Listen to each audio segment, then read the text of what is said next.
Tak ahoj Anežko. Ahoj. Já tě tady vítám, děkuji, že jsi přišla. A já mám na tebe pár otázek. Nějaký random vyberu. Tak, jaký strom by si byla a proč? Byla bych lípa srčitá.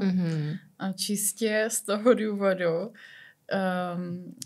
že druhý jméno tohoto stromu je srčitá a myslím si, že by všichni lidi měli dělat v životě věci, co je baví, co je naplňují a dělat je ze srdíčka. Takže je to hezký.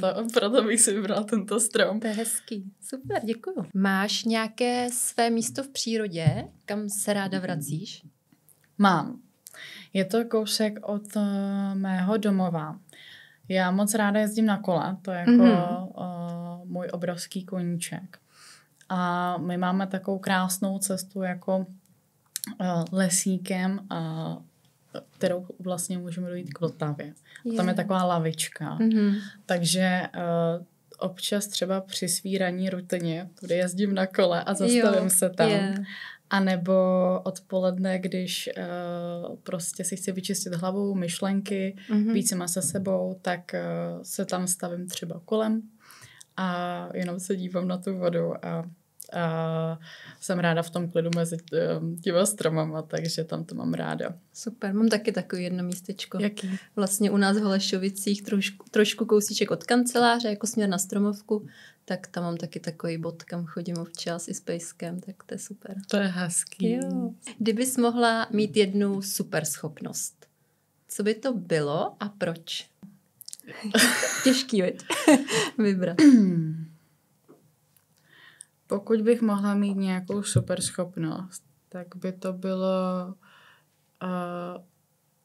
abych mohla se nějakým způsobem duplikovat tak, bych mohla pomáhat co nejvíce neziskovým organizacím.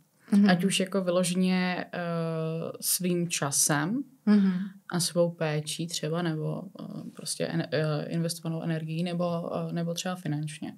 Protože obecně neziskový sektor je něco, co je mi jako velmi blízký. Sama jsem dobrovolničila asi, když mi bylo 16 let. Jo.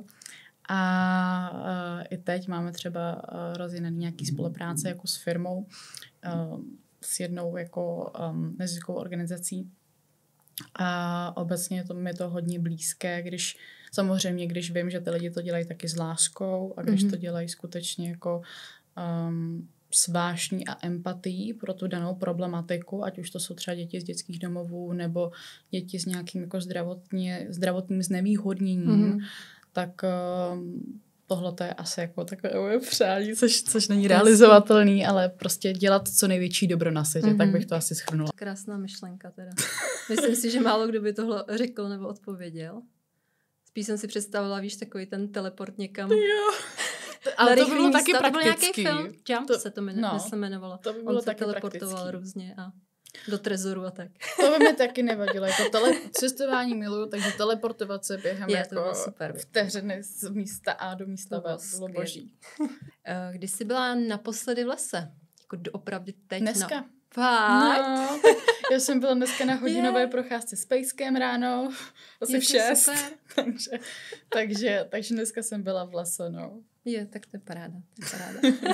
Já se jako snažím každý den být jako v přírodě, no. To je dobře. Kdybys mohla rozumět a hovořit se zvířaty, který zvířátko by to bylo a proč? Asi pejsek tvůj, ne?